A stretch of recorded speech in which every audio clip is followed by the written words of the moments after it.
নমস্কার বন্ধুরা, knowledge is power YouTube চ্যানেলে আপনাদের সকলকে স্বাগত জানাই।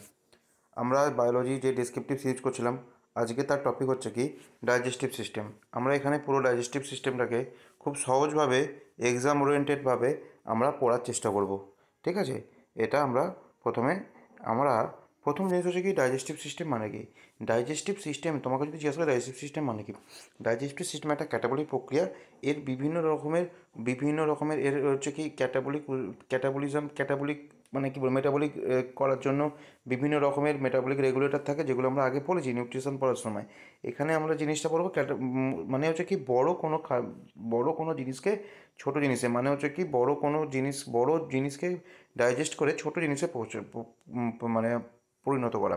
যেমন আমরা জানি কি প্রোটিনকে হচ্ছে কি মনোস্যাকারাইডে পরিণত করা, ফ্যাটকে ফ্যাটি অ্যাসিডে, প্রোটিনকে প্রোটিন বা অ্যামিনো অ্যাসিডে পরিণত করাকে। যে এখানে আমি যেমন জিনিসটাকে তোমরা দেখেছে, বড় বা জটিল অণুকে ছোট বা সরল অণুতে ভাঙা পাচন প্রক্রিয়া একটি ক্যাটাবলিক প্রক্রিয়া। ঠিক আছে, ডাইজেস্টিভ সিস্টেম সাধারণত সাতখানা প্রক্রিয়াতে হয়। একটা হচ্ছে কি ইনজেকশন বা খাবার গ্রহণ, দু নম্বর হচ্ছে কি স্যালিভেশন বা লালা নিঃসরণ, 3 নম্বর হচ্ছে কি পারপালশন বা চালনা করা, আর ডাইজেশন মানে হচ্ছে কি পাচন করা, অ্যাবজর্পশন মানে হচ্ছে কি অবশোষণ, অ্যাসিমিলেশন মানে হচ্ছে কি আত্তীকরণ, আর ইজেকশন বা ডিফেকশন মানে হচ্ছে কি মলত্যাগ করা। ডিফেকশন বা মলত্যাগ করাকে বলা হচ্ছে কি ইজেকশন বা ডিফেকশন। এবার হচ্ছে কি পচন প্রক্রিয়া স্টার্ট হয় হচ্ছে কি মুখে। ঠিক আছে, কার্বোহাইড্রেট এর পাচন শুরু হয় মুখে, প্রোটিনের পাচন স্টার্ট হয় স্টমাক থেকে, এবং সব থেকে বেশি সময় ধরে পচন প্রক্রিয়া চলে হচ্ছে কি ক্ষুদ্রান্ততে। প্রায় 3 থেকে 4 ঘন্টার বেশি সময়ে খাবার ক্ষুদ্রান্তে থাকে। ঠিক আছে, নেক্সট জিনিসটা হচ্ছে কি মানুষের মানুষের যে পচন ক্রিয়া সেটা দুভাবে হয়, দুটো জিনিসের মাধ্যমে হয়। সেটাকে আমাদেরকে জানতে হবে, সেটা কী কী। একটা হচ্ছে কি এলিমেন্টারি ক্যানেল বা পাচক নালী, আর একটা হচ্ছে কি এক্সেসারি অর্গান, মানে হচ্ছে কি পাচক গ্রন্থি। পাচক গ্রন্থি যে জিনিস সেগুলোকে আমাদেরকে জানতে। এলিমেন্টারি ক্যানেল, যেটা হচ্ছে কি ডাইজেস্টিভ ক্যানেলও বলা হয়। এটা 33 ফিট লং হয়। এটা মুখ থেকে শুরু করে এবং রেকটাম পর্যন্ত, এটা আমি মানে তোমরা ছবিতে দেখলে, পুরো ছবিটা দেখলে এখানে আমাদের একটা মানব শরীরের পুরো ছবি নেওয়া দরকার ছিল। মুখ থেকে শুরু করে রেকটাম পর্যন্ত এটা বা মলদ্বার পর্যন্ত এটা থাকে। এবার আর এটার কাজ হচ্ছে কি এক্সট্রা অর্গান হচ্ছে কি এটা খাবার ডাইজেস্ট করতে সাহায্য করে। যেমন কী কী জিনিস হচ্ছে কি teeth, tongue, salivary gland, liver, pancreas এবং গলব্লাডার। এগুলোর কাজ হচ্ছে কি এগুলো হচ্ছে কি পাচক গ্রন্থি। এগুলো বিভিন্ন কাজে এক্সেসারি অর্গানস। এইভাবে দুভাগে তোমরা জিনিসটাকে ভাগ করতে পারো। এইবার এলিমেন্টারি ক্যানেলে কী কী জিনিস থাকে সেটাকে আমরা দেখে নিই। এলিমেন্টারি, এখানে একটা জিনিস দেখো, আমরা আবারও বলছি, একটুখানি জিনিসটাকে তোমরা একটু জাস্ট বুঝে নাও। ঠিক আছে, এখানটা থেকে ম্যাক্সিমাম তোমাদের ডাউটটা হয়, এবং এটা কোনো জায়গা থেকে এরকম সুন্দরভাবে বলা নেই। দেখো ডাইজেস্টিভ ক্যানাল জিনিসটা কি। ডাইজেস্টিভ ক্যানাল জিনিসটা হচ্ছে কি প্রথমে আমাদের মুখ থেকে খাবারটা যাচ্ছে হচ্ছে কি আমাদের ওইসোফেগাস বা খাদ্যনালীর মাধ্যমে এপিগ্লটিসটা খুলে গিয়ে খাদ্যনালীর মধ্যে দিয়ে খাবারটা গিয়ে আমাদের পৌঁছাচ্ছে হচ্ছে কি স্টমাকে। স্টমাক থেকে খাবারটা বেরিয়ে আসছে হচ্ছে কি ডিওডেনাম মানে ক্ষুদ্রান্তে, এবং ক্ষুদ্রান্তে খাবারটা নানা রকম প্রক্রিয়া হওয়ার পর খাবারটা চলে যাচ্ছে হচ্ছে কি ইন্টেস্টাইনে, লার্জ ইন্টেস্টাইনে মানে বৃহদান্তে, এবং বৃহদান্তে শেষে গিয়ে খাবারটা আমাদের শোষণ হয়ে যাওয়ার পর ওটা চলে যাচ্ছে রেকটামে, এবং এটা অ্যানাস দ্বারা খাবারটা বাইরে মানে অবশিষ্ট যে অংশটা, যেটা আমাদের রেচন পদার্থ বলি, সেটা কিন্তু বেরিয়ে যাচ্ছে। এই যে টপিকগুলো পড়লাম, এই যে জিনিসগুলো আমরা পড়লাম, এইটাকেই আমরা বলি কিন্তু যে আমাদের এলিমেন্টারি ক্যানেল। আর যে জিনিসগুলো আমাদের হেল্প করে সেই জিনিসগুলো হচ্ছে কি teeth, tongue, salivary gland, liver, pancreas এবং গলব্লাডার। এইগুলো কিন্তু আমাদের হচ্ছে কি ডাইজেস্টিভ অর্গান, মানে ডাইজেস্টিভে হেল্প করে এরকম অর্গান। স্টমাকটা কিন্তু এলিমেন্টারি ক্যানেলের পার্ট, ওটা কিন্তু ডাইজেস্টিভ এক্সেসারি অর্গানের মধ্যে পড়ে না। এই জিনিসটাকে কিন্তু বলার জন্য এতখানি কথাটা বলা। এইবার আমাদেরকে একটা জিনিসকে জানতে হবে, এলিমেন্টারি ক্যানেল। এলিমেন্টারি ক্যানেলটা কোথা থেকে, পুরো জিনিসটাকে একটুখানি আমরা এখানে যেটা আমরা বললাম সেটাকে আমরা খাবারটাকে একটু ভালোভাবে যে কীভাবে পচে বা খাবারটা কীভাবে আমাদের ডাইজেস্টিভ হয় সেই জিনিসটাকে একটুখানি আমরা সুন্দরভাবে বুঝে নেওয়ার চেষ্টা করছি। যেমন বললাম, প্রথমে তুমি মুখের মাধ্যমে খাবারটাকে ইনটেক করলে, এটাকে ইনজেকশন যেটা বলে, এটাকেই বলা হয় ইনজেকশন, যে খাবার গুণ, এটাকে ইনজেকশন বলা হয়। তারপর খাবারটা ফ্যারিংস তারপর হচ্ছে কি ওইসোফেগাসের মাধ্যমে গিয়ে স্টমাকে পৌঁছায় এবং তারপর স্মল ইন্টেস্টাইনে যায় এবং লার্জ ইন্টেস্টাইনে যায়। এইবার আরেকটা জিনিস জানতে হবে, স্মল ইন্টেস্টাইনকে আমরা তিনটে ভাগে ভাগ করতে পারি, ডিওডিনাম, জেজুনাম এবং ইলিয়াম। এবং জেজুনাম হচ্ছে কি সব এলিমেন্টারি ক্যানেলের সব থেকে বড়ো পার্ট হচ্ছে কি স্মল ইন্টেস্টাইন, এবার স্মল ইন্টেস্টাইনের সব থেকে বড়ো পার্ট হচ্ছে কি জেজুনাম। আর একটা জিনিস হচ্ছে কি তারপর হচ্ছে কি লার্জ ইন্টেস্টাইন। লার্জ ইন্টেস্টাইনেরও তিনখানা ভাগ, সিয়াম, কোলন আর হচ্ছে কি রেকটাম। এই তিনটে হচ্ছে কি এর ভাগ, বুঝতে পারলাম। এইবার আমরা মাউথ থেকে পড়া শুরু করব। মাউথে আমরা তিনখানা জিনিস থাকে। কী কী জিনিস থাকে? টিথ, টাং আর হচ্ছে কি স্যালিভারি গ্ল্যান্ড। আমরা এবার টিথটাকে একটুখানি দেখে নিই।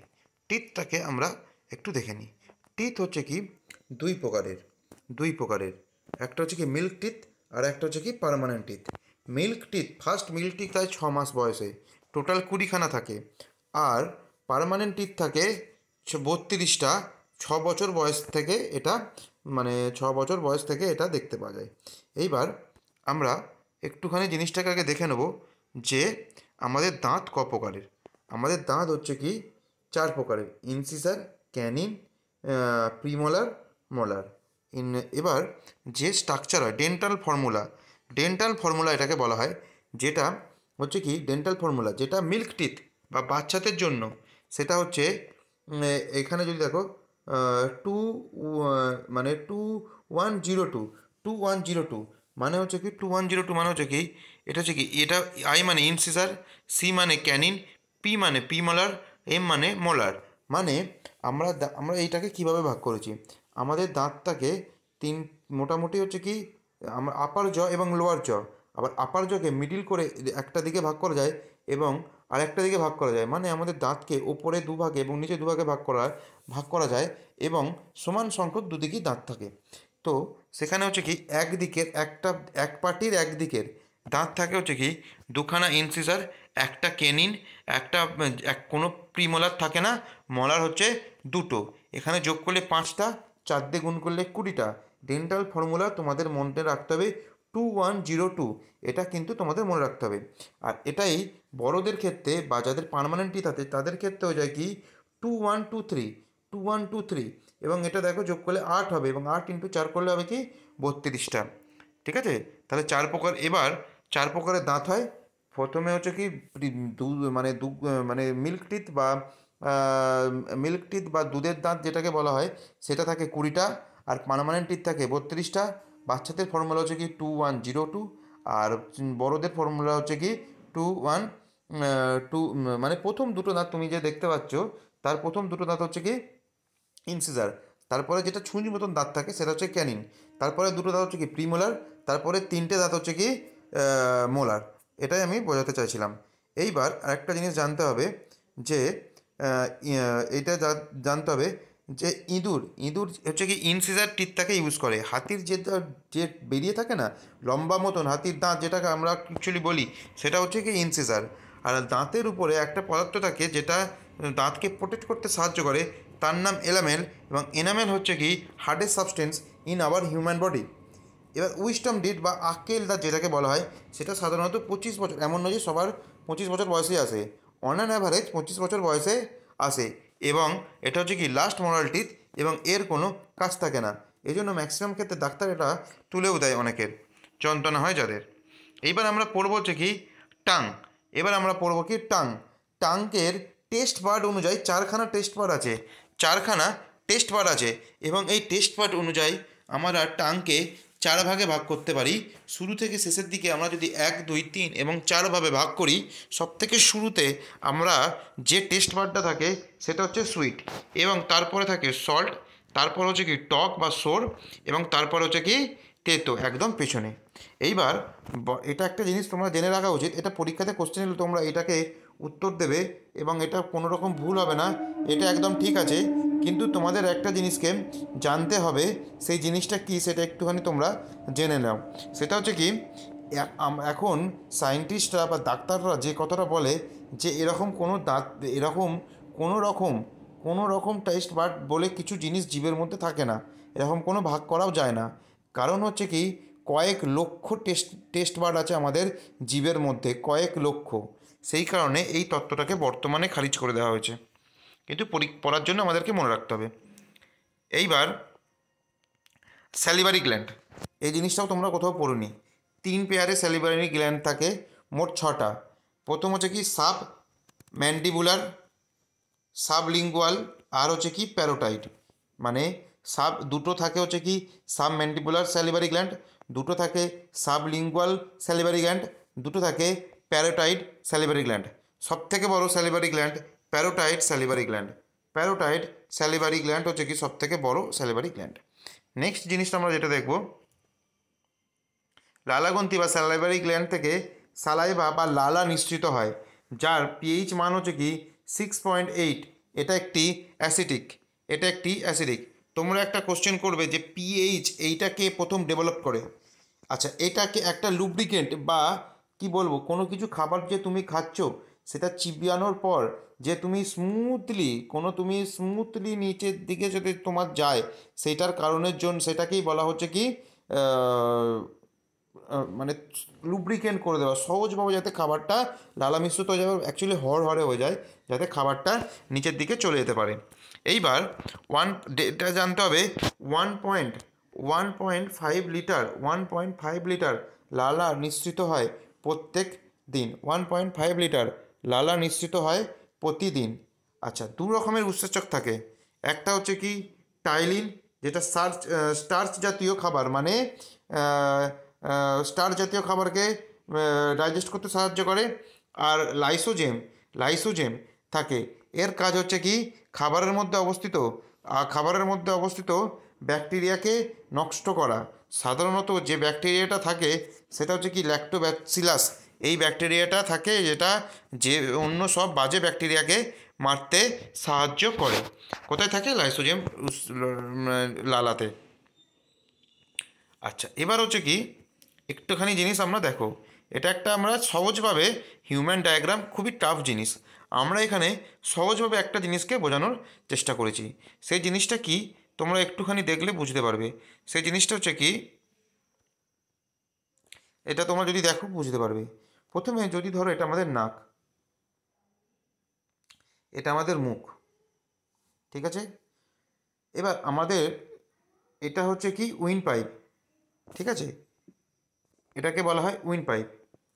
এইবার একটা জিনিস আমাদেরকে জানতে হবে, এরপর এইটা হচ্ছে কি কমন মানে কি, এই জায়গাটাতে তুমি দেখবে যদি নাকে কোনো ড্রপ নাও, সেটা ডাইরেক্ট গিয়ে গলাতে তুমি তার ফিল পাও। এটা হচ্ছে কি কানেক্টেড, মানে এই জায়গাটা হচ্ছে কি কমন জায়গা। এবার এইখানে এই যে জায়গাটা হচ্ছে কি কমন জায়গা, সেই কারণের জন্য আহ, এখান থেকে তুমি খাবার খাও বা তুমি নিঃশ্বাস নাও, সেই জিনিসটা এখানে গিয়ে তোমার এই উইন্ড পাইপ দিয়ে যায়। প্রথম কেসটা হচ্ছে কি এটাকে তোমাদেরকে জানতে হবে। এইবার একটা জিনিস তোমাদেরকে জানতে হবে যে এই যে পোর্শনটাতে থাকে হচ্ছে কি তোমার ফায়ারিংস। এবার তুমি তো সবসময় খাচ্ছ না, কিন্তু তুমি নিঃশ্বাস সবসময় নিচ্ছ, যার ফলে তুমি নিঃশ্বাস নিচ্ছ এবং সেটা এইভাবে এই উইন্ড পাইপে মাধ্যমে, ট্র্যাকিয়ার মাধ্যমে লাংসে পৌঁছে যাচ্ছে। তার মানে ফ্যারিংস থেকে যেটা লাংসের দিকে যাচ্ছে উইন্ড পাইপ, তাকে বলা হয় ট্র্যাকিয়া, ঠিক আছে? এবার তুমি তো সবসময় খাচ্ছ না, তোমার খাবার যদি নিঃশ্বাস যদি সেই কারণের জন্য এই যে খাদ্যনালীর আগে এক এপিগ্লটিস থাকে।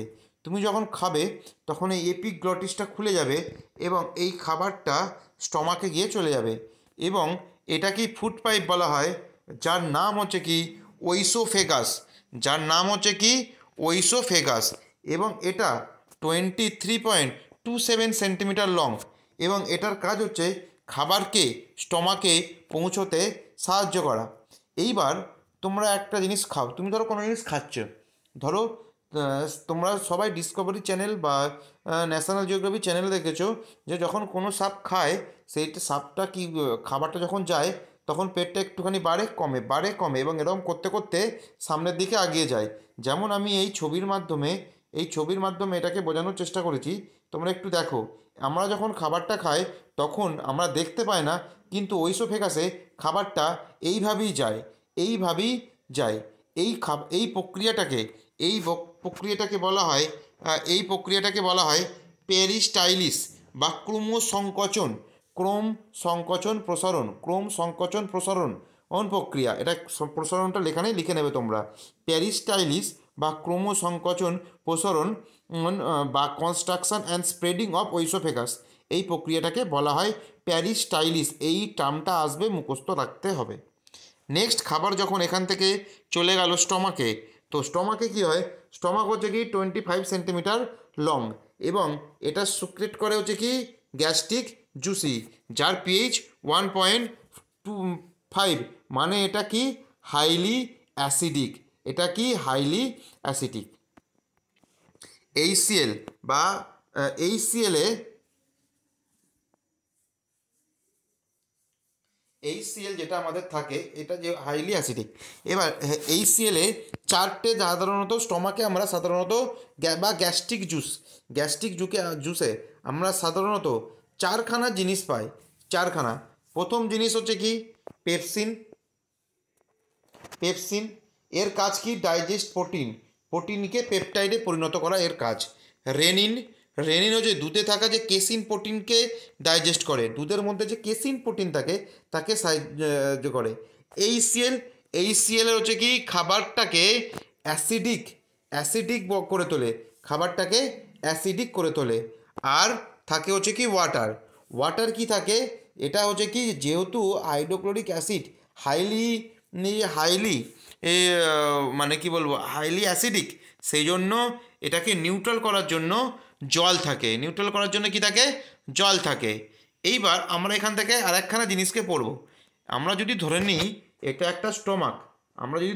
একটা স্টমাক, তাহলে এই যে জিনিসটাকে আমরা এঁকেছি এইভাবে, এই জিনিসটাকে বলা হয় যে এটাকে বলা হচ্ছে কি একটা হচ্ছে কি লেয়ার থাকে যেটাকে বলা হয় মিউকাস লেয়ার। এবং এইটা কি কাজ করে যে আমাদের যে এর ভেতরে যে এইচসিএলটা থাকে তাকে স্টমাকের যে বাইরের লেয়ারটা আছে এই লেয়ারে পৌঁছানো থেকে আটকায়। যদি এই লেয়ারে পৌঁছায় তাহলে কিন্তু এ পুরো স্টমাকটাকেই পুরো গলিয়ে দেবে। সেই জন্য মিউকাস লেয়ার কি করে, এইচসিএলকে স্টমাকের দেওয়াল বা লেয়ার পর্যন্ত আসতে দেয় না। এইবার যদি কখনো অত্যাধিক পরিমাণে হাইড্রোক্লোরিক অ্যাসিড মানে হাইড্রোক্লোরিক অ্যাসিড নয়, এইচসিএল যদি অতিরিক্ত পরিমাণে নিঃসৃত হয় তখন আমাদের কি হবে, এটা কখন হয়, যদি কেউ টাইম টু টাইম খাবার না খায়। কারণটা কি হয়ে যাচ্ছে, আমাদের কিন্তু এইচসিএল যে নিঃসৃত হওয়া, আমরা যেটা বললাম যে এইচসিএল কিন্তু প্রত্যেক দিন ঠিক নিঃসৃত হচ্ছে। এবার কেউ যদি অনেকটা সময় ধরে যদি খাবার না খায় তখন তার কি প্রবলেম হবে, যে ওই এইচসিএলটা কি হবে, যে এই লেয়ারটাকে পুরো মিউকাস লেয়ার যেটা আছে সেটাকেও পুরো মানে কি বলবো গলিয়ে দেবে এবং গলিয়ে দিয়ে স্টমাকের লেয়ারে পৌঁছে যাবে এবং এই যে রোগটা হবে তখন তাকে বলা হয় আলসার। বুঝতে পারলাম। নেক্সট জিনিস আমরা দেখব, খাবারে অ্যাসিডিটি হলে, খাবারে অ্যাসিডিটিটা মানে খেলে আমাদের অ্যাসিডিটি হলে তখন আমরা কি খাই, তখন আমরা ইনো খাই, তাতে থাকে ম্যাগনেসিয়াম হাইড্রক্সাইড। এর দুই অণু HCl এর সাথে ম্যাগনেসিয়াম হাইড্রক্সাইড মিশে ম্যাগনেসিয়াম ক্লোরাইড এবং জল উৎপন্ন করে, মানে এটাকে নিউট্রাল করে দেয়। জল উৎপন্ন হলে কী হবে, নিউট্রাল হয়ে যাবে, সেটার মানে অ্যাসিডিক বেসটা কমে যাবে, অ্যাসিডিক বেসটা কমে নিউট্রালের দিকে চলে আসবে, তখনই তোমাদের অ্যাসিডটা কমে যায়। এবার আমরা পড়বো যে কি স্মল ইন্টেস্টাইন, যেটা 22 ফিট লম্বা, ঠিক আছে, বা 6 থেকে 7 মিটার লম্বা, 22 ফিট বা 6 থেকে 7 মিটার, 22 ফিট বা 6 থেকে 7 মিটার লম্বা। সেটাকেও পড়ার জন্য আমরা একটা সহজ সহজ জিনিস জানবো। সেই জিনিসটা কি, পুরো জিনিসটাকে তোমরা একটুখানি এই জিনিসটাকে তোমরা যদি সহজভাবে দেখতে চাও, তো আমরা এটাকে চেষ্টা করছি একটুখানি। এইটা কিন্তু কঠিন কঠিন ছবি, আমি আবারও বলেছি কঠিন ছবি, আমি জাস্ট তোমাদের সুবিধার জন্য সহজ করে ছবিটাকে আঁকার চেষ্টা করেছি। আগে তো একটুখানি আমরা যদি দেখি, খাবারটা স্টমাকে ডাইজেস্ট হয়ে যাওয়ার পর স্মল ইন্টেস্টাইনে আসে এবং স্মল ইন্টেস্টাইনের ডিওনিয়ানাম পার্টে আসে। এবার এই যে ডিওনিয়ানাম পার্টটা কানেক্টেড হচ্ছে কি প্যাঙ্ক্রিয়াসের সাথে, গলব্লাডারের সাথে এবং লিভারের সাথে। কি বললাম, কথাটা বোঝাতে পারলাম? এই ডিওডিনামে ইন্টেস্টাইন জুস বেরোয়, ইন্টেস্টাইন জুস বেরোয় ডেলি 6 থেকে 7 লিটার, ডেলি 6 থেকে 7 লিটার, বুঝতে পারলাম। আর লিভার কি করে, ব্যালি জুসটাকে নিশ্চিত করে, যার পিএইচ হচ্ছে কি 7.7, এবং এই যে জুসটা ডাইজেস্ট হচ্ছে কি ফ্যাটকে ডাইজেস্ট করতে সাহায্য করে। প্যাঙ্ক্রিয়াটিক জুস যেটা বেরোয়, এইবার এই যে প্যাঙ্ক্রিয়াটিক জুস যেটা বেরোয় প্যাঙ্ক্রিয়াস থেকে, সেটা কি করতে সাহায্য করে, সেটা হচ্ছে কি কার্বোহাইড্রেট, ফ্যাট এবং প্রোটিনকে ডাইজেস্ট করতে সাহায্য করে। প্যাঙ্ক্রিয়াটিক জুসের মধ্যে কি থাকে, অ্যামাইলেজ, যেটা অ্যামাইলেজ গ্লাইকোজেনকে ডাইজেস্ট করে, গ্লাইকোজেনে পরিণত করে। তারপর হচ্ছে কি লাইপেজ, ফ্যাটকে ডাইজেস্ট করে, ট্রিপসিন প্রোটিনকে ডাইজেস্ট করে। আর প্যাঙ্ক্রিয়াটিক জুসকে এই কারণের জন্য, মানে কার্বোহাইড্রেট, প্রোটিন এবং ফ্যাট তিনটে জিনিসকেই ডাইজেস্ট করে বলে প্যাঙ্ক্রিয়াটিক জুসকে বলা হয় কমপ্লিট ডাইজেস্টিভ জুস বলা হয়, ঠিক আছে। সবথেকে প্রথম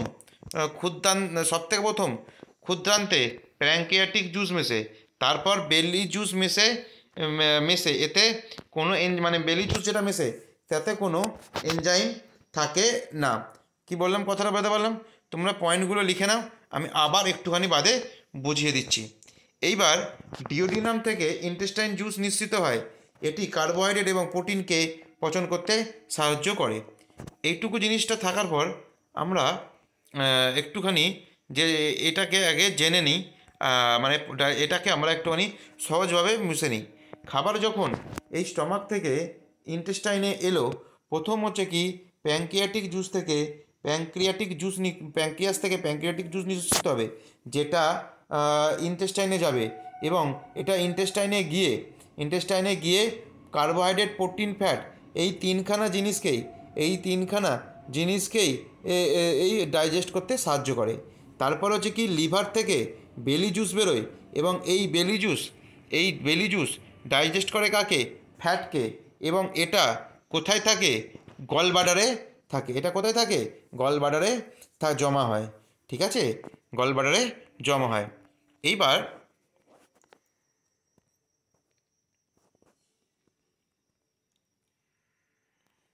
এবার কার্বোহাইড্রেটকে পচানোর জন্য 3 ধরনের, এটা আমরা পড়ে নিয়েছি আগে, ম্যালটেজকে ম্যালটোজ, ল্যাকটোজকে ল্যাকটোজ এবং সুক্রোজকে সুক্রেজ থাকে। এগুলোকে হাই কার্বোহাইড্রেটকে পচাতে সাহায্য করে। প্রোটিনকে ডাইজেস্ট করার জন্য 2টো এনজাইম থাকে, ডাইজেস্ট করতে ট্রিপসিন এনজাইম নিঃসৃত হয়। আমরা এইমাত্র পড়লাম। এবার দেখো কিছু পয়েন্ট আমরা জানতে যাই।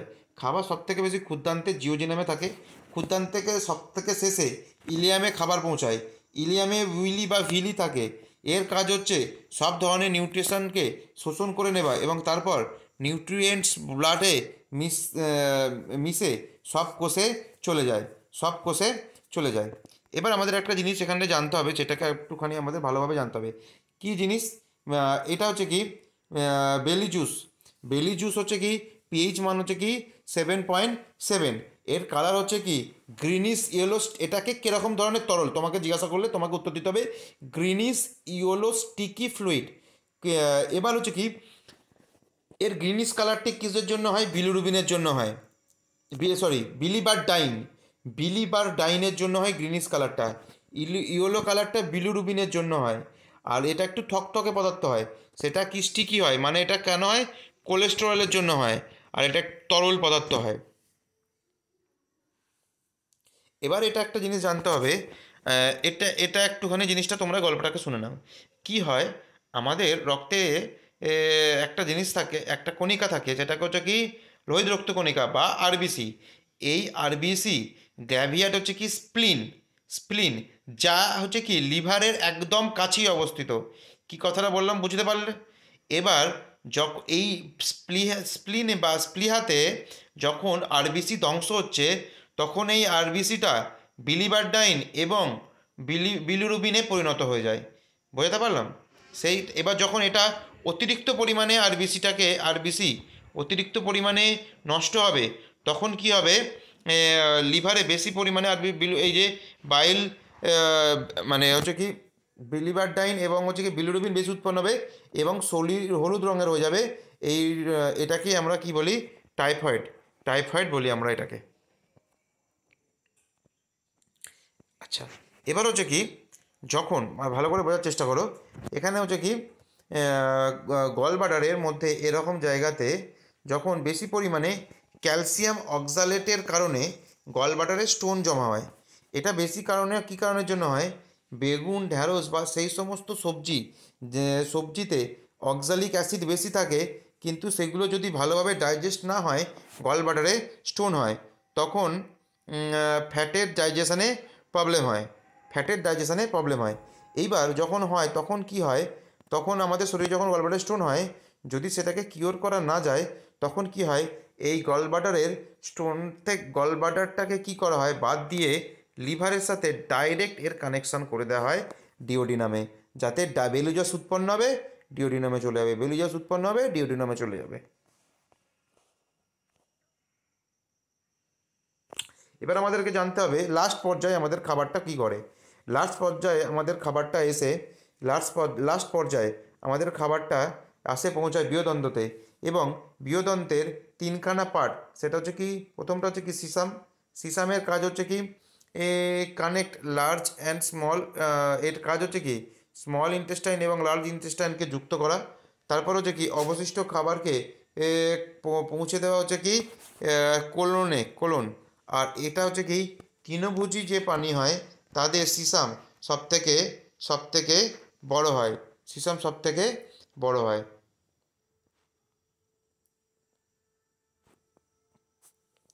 আচ্ছা, এবার কোলনের কাজটা হচ্ছে কি অ্যাবজর্পশন অফ ওয়াটার।